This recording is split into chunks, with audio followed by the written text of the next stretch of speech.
tudo debaixo do céu. É tempo de amar, é tempo de cuidar, é tempo da criação, é tempo da criação. Paz e bem. Neste 22º dia do tempo da criação, trazemos como tema o marco temporal.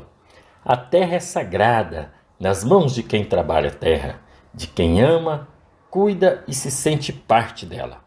Juntamente com todos os povos originários das várias etnias, queremos dar graças a Deus pela conquista na luta contra o marco temporal. Rezemos invocando a Trindade Santa. Nas horas de Deus, amém. Pai, Filho e Espírito Santo. Nas horas de Deus, amém. Pai, Filho e Espírito Santo. Luz de Deus em todo canto. Nas horas de Deus, amém. Luz de Deus em todo canto. Nas horas de Deus, amém. Oração da causa indígena. Pai, Mãe da terra e da vida, Deus Tupã de nossos pais e mães, venerado nas selvas e nos rios, no silêncio da lua e no grito do sol, pelos altares e pelas vidas destruídos em teu nome, profanado nessa nossa ábia e ala colonizada.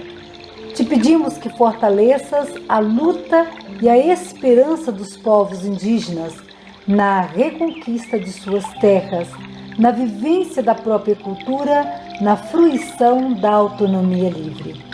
E dá-nos, a nós, neocolonizadores, vergonha na cara e amor no coração para respeitarmos esses povos raiz e para comungar com eles em plural Eucaristia. Auíre, amém, aleluia. Terra é um dom de Deus, terra é pra se plantar. Tudo isso aqui não é meu e nem seu, terra é pra gente cuidar. Tudo isso aqui não é meu e nem seu, terra é pra gente cuidar. Que bom, né, Farinhada, Eliane, que foi derrotado de fato esse projeto de morte, né, que ia contra os nossos povos indígenas. Hoje quem traz para nós a mensagem é o Frei Atílio Batistus. Ele está em Roraima e o áudio que ele mandou para a gente chegou ontem, quando ele estava de fato na comemoração dos povos indígenas. Então nós vamos ouvir o Frei Atílio e ao fundo nós ouviremos então a alegria do povo com a vitória dos povos indígenas. Seja muito bem-vindo, Frei Atílio.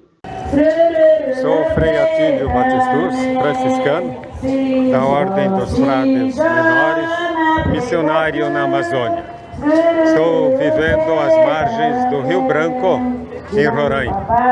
Nesse momento, estou no centro de Boa Vista, na praça do Centro Cívico, onde aproximadamente 5.000 indígenas das diferentes comunidades do estado de Roraima estão reunidos.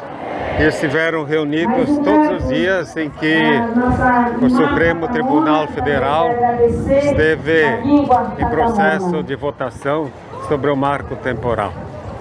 Fizeram muita festa, muita dança, muita música, muita alegria.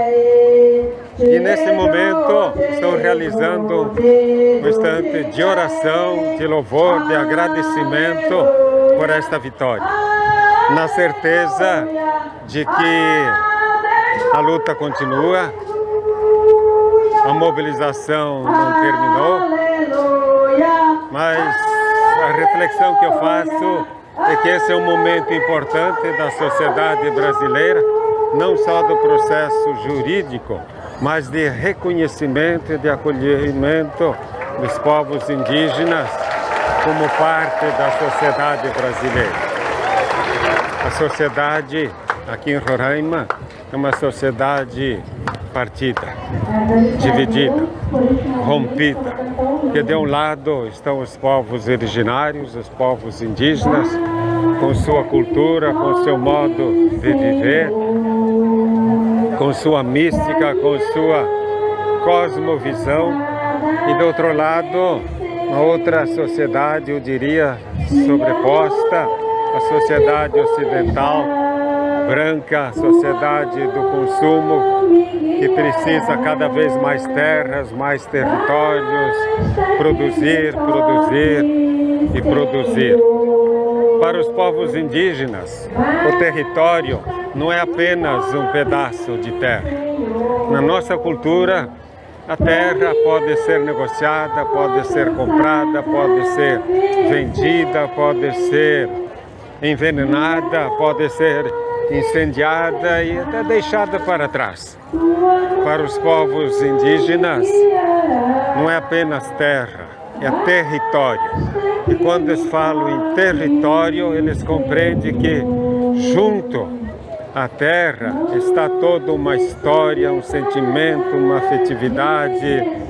Ali está a sua cultura, é dali que eles sobrevivem, é dali que produzem os seus objetos, seus instrumentos de trabalho, é ali que realizam todo o seu processo de educação de seus filhos, das novas gerações, e é ali que fazem também a memória dos seus antepassados.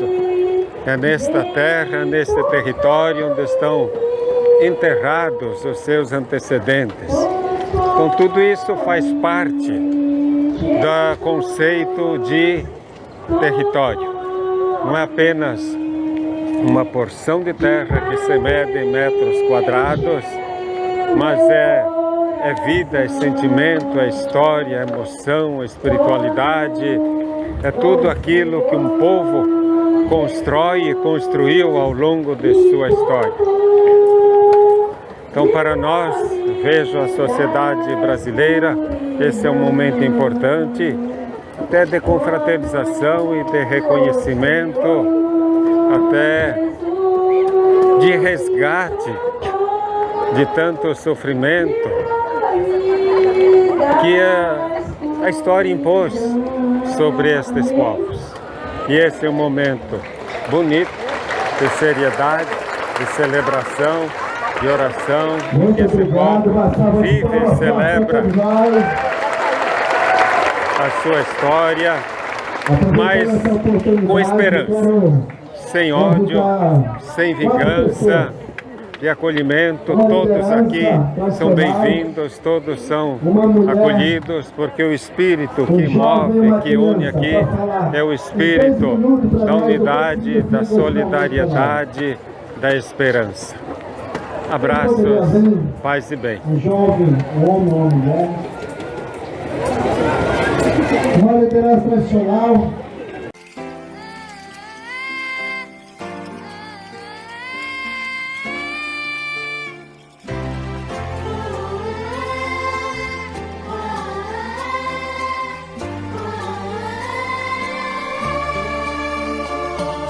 Quando os pés do chão tocarem, para a dança começar,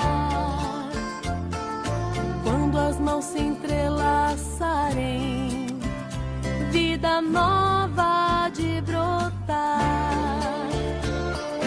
Como, ó Pai, o amor perfeito, pelo rio a mata-flor, que o índio traz no peito, é louvor ao Criador.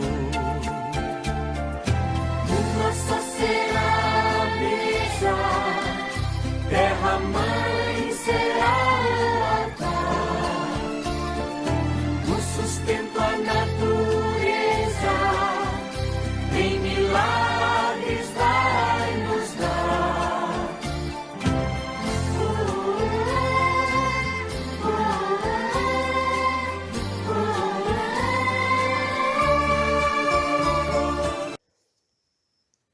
Algumas pessoas já me perguntaram, porque há poucos dias nós falamos aqui nos nossos áudios sobre o marco temporal. Por que a igreja é contra o marco temporal?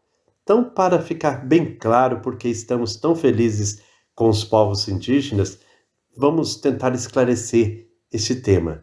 A tese do marco temporal, defendida por ruralistas, determina que a demarcação de uma terra indígena só pode acontecer se for comprovado que os indígenas já estavam sobre o espaço pedido em 5 de outubro de 1988, quando a Constituição atual foi promulgada.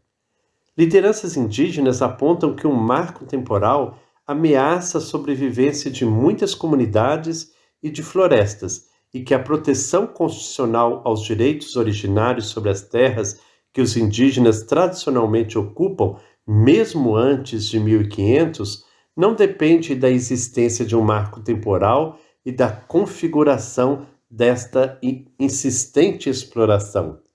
De forma objetiva, a Igreja no Brasil é contra essa restrição do direito constitucional dos povos originários. Na avaliação do Conselho Indigenista Missionário, a proposta, mesmo com a intenção de pacificar as disputas territoriais no país, é inconstitucional e, se aprovada, iria agravar os conflitos pela terra. Diz assim a nota do CIMI: a demarcação efetiva das terras passa pela superação definitiva da falsa tese do marco temporal por parte da Suprema Corte Brasileira e também do novo governo, disse o presidente do CIMI e arcebispo de Porto Velho, Dom Roque Palocci. Então, como que a vitória de fato é do povo e nossa? Na última terça-feira, foi enviada ao Supremo uma carta assinada por diversos bispos e lideranças cristãs, manifestando contrariedade ao marco temporal, em que afirmam que a tese é uma ação gravíssima de violação dos direitos dos povos indígenas brasileiros. A nota diz o seguinte: o evangelho que sustenta a fé da maior parte do povo brasileiro é o que fundamenta também nossa defesa irrestrita à vida em plenitude dos povos indígenas em seus territórios. Assim entendemos que a vida plena desejada por Jesus Cristo perpassa pela preservação dos direitos em sua totalidade. No documento, as lideranças reiteram o direito dos povos indígenas às terras que tradicionalmente ocupam, conforme é recomendado pela Constituição Federal. Em diversas oportunidades, a Conferência Nacional dos Bispos do Brasil já se manifestou contra o marco temporal. Em abril deste ano, durante a sua Assembleia Geral, foi divulgada a tradicional mensagem ao povo brasileiro, reconhecendo, dentre outras coisas, a importância da resistência histórica do movimento indígena, cujo fruto se traduz na chegada de suas lideranças a diversos postos de decisão no governo federal e em alguns governos estaduais. A nota dizia assim: temos esperança que essa definição venha a ser um passo importante para a garantia dos direitos constitucionais. Então, que nós possamos celebrar essa vitória dos povos indígenas. Afinal, querer que aqueles que ocuparam terras depois de 88 não tenham direito a ela é porque muitos foram expulsos antes dessa data e constantemente resistindo, tentando voltar, tentam conquistar suas terras. Então, é garantir que aqueles que foram expulsos não teriam mais a sua terra. E o fim do marco temporal traz para os povos indígenas a certeza de que a luta vale a pena. Então, a causa dos indígenas é também a nossa causa. Que nós possamos agradecer a Deus, pedir que abençoe todos os povos indígenas, abençoe nossos governantes, para que seus direitos sejam garantidos. Que o Senhor Deus de amor e bondade nos abençoe. Em nome do Pai, do Filho e do Espírito Santo. Amém. Paz e bem. É tempo da criação, é tempo da criação.